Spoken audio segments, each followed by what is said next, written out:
Let's take a moment to become aware of the bodies that brought you here. Quite simply, if you wish, inhale, exhale,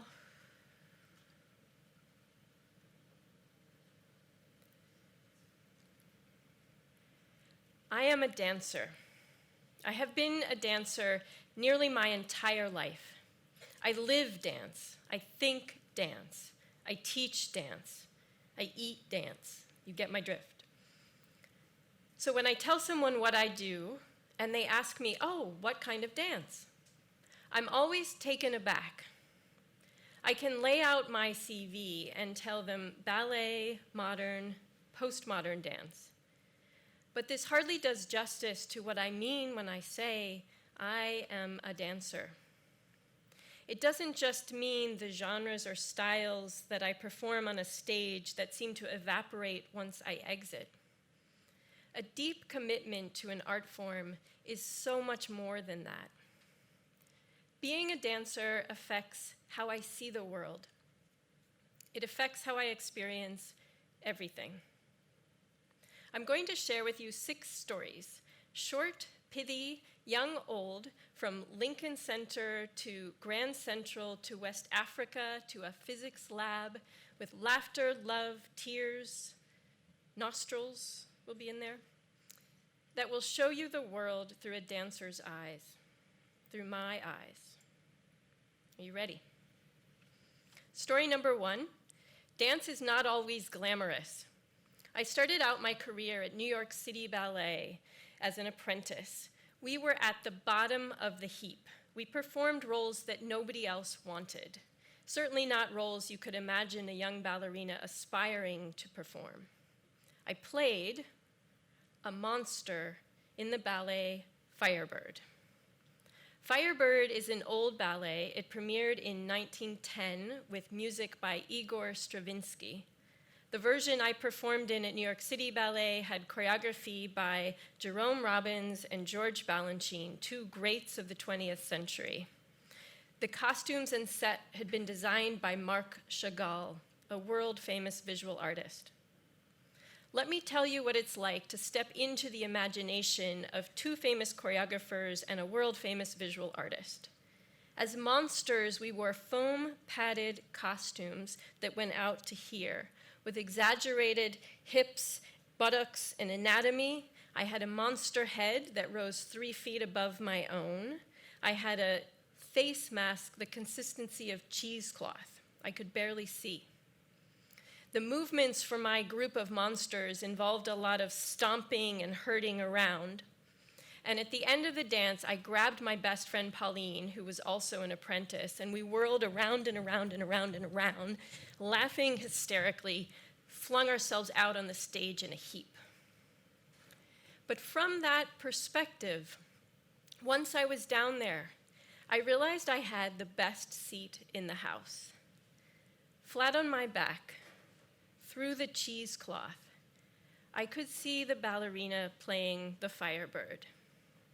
And I could see as the red and gold lighting illuminated her crimson tutu, as she picked her way through the heap of our monstrous bodies. Dance history is never told from the perspective of the monster lying on the stage. You can learn a tremendous amount from dancing with another person. And the better the dancer, the stronger the signals coming at you. Story number 2 is about virtuosity in dance. It's about the ways that our finest virtuosos are both human and utterly superhuman at once. I'm thinking of a duet that I performed with the dancer Mikhail Baryshnikov. Baryshnikov is considered to be one of the greatest dancers of all time. Misha, as we call him, had defected from Russia in the 1970s to the US, where he established his career first in ballet and then in modern dance. The duet we performed together expressed the emotional tornado between 2 people who are inextricably tied. I had just turned 25. Misha had just turned 50. It felt like playing tennis with a stronger partner. It forced me to up my game. And every night off stage, Misha would say to me, "Hey, take it easy out there." And then he would blast onto stage and give a performance of epic proportion. In one particular moment in the choreography, I went low while he went high. And I could see that even his nostrils quivered with expressive power. Dancers' bodies accumulate life experience. All of our bodies do. Your bodies do. I have been fortunate to work with dancers who are still dancing in their 50s, 60s, 70s, and even 80s. Story number 3 is about the aging body in dance. I've recently begun to work on the reconstruction of a historic dance with the choreographer Yvonne Rainer, who is a pioneer of postmodern dance. We have scant notes and photographs to guide our reconstruction. And this one day in the studio, we were working on one moment in particular called The Embrace, in a duet that she had created with a visual artist. The embrace was quite simple. One person hangs on another, and then they switch. That day in the studio, Yvonne said to me, "Here, you hang on me. I'm heavier than you are." And I said, "You know, you're 84. Maybe you hang on me first." So she did. She put her arms around my neck. She pressed her body against mine. And lifting her legs, she gave me her weight. Yvonne Rainer is an artist who has thought for 6 decades about the expressive potential of the mass and weight of the human body, unadorned. And as I held her mass, I could tell that she was heavier than me, but I could also feel a tremendous strength, an anti-aging in her will to perform.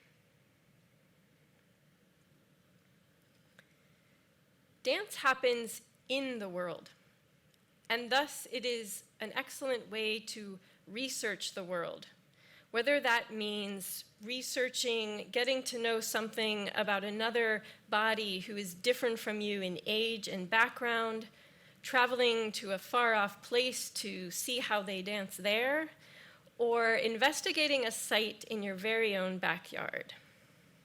Story number 4. Dance can bring invisible social forces into view in the most familiar of places. I learned this when I staged a dance in Grand Central Station. It was a duet I had created with Lassina Coulibaly, nicknamed Lasso, a dance artist from West Africa. We needed publicity photos for our duet, and we thought, what better location to express the global connectivity inherent in our dance than a major hub of transportation in the Northeast? So we headed there during rush hour. We had a photographer with us who sat up high on the marble staircase while we went down into the fray and flow of the commuters. Our duet began gradually, first simply standing side by side, holding hands. We started to lean away from each other. The commuters flowed around us.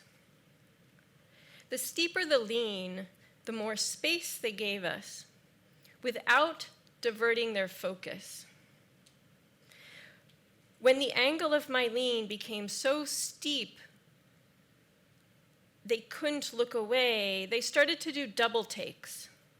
And you could feel they were wondering, is this extraordinary? It was when my leg went above hip height that the NYPD descended upon us and said, "Hey guys, nice show, but you gotta take this elsewhere." Apparently, the NYPD has some degree of dance literacy, because it was as soon as our actions started to look like a dance, they'd nipped it in the bud. We also learned that day something more about commuter choreography. In choreography, we think about attention. Commuters have two kinds of attention. One toward their train, this line of direct focus, and the other peripherally on the field and any obstructions that lie between them and that train.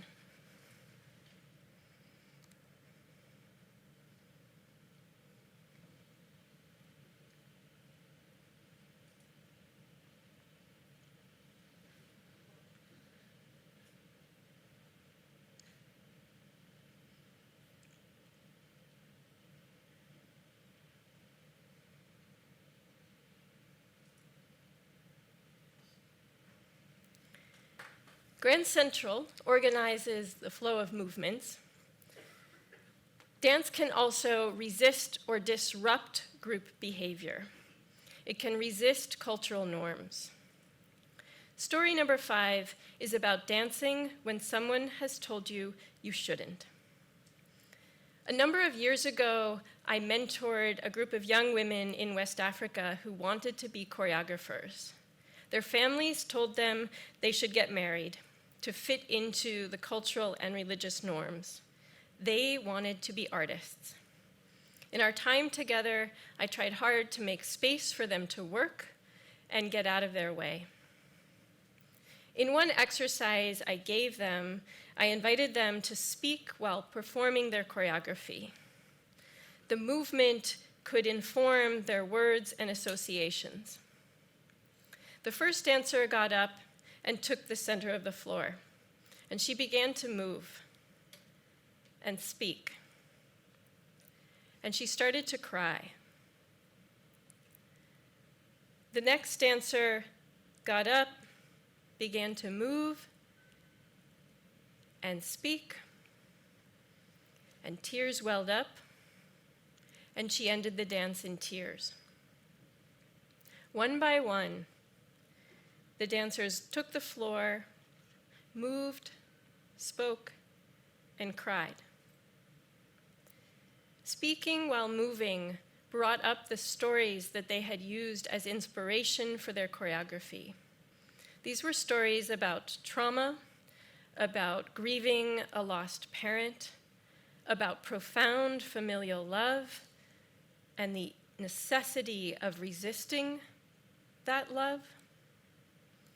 The line between their dances and their art, between art and life, was almost non-existent.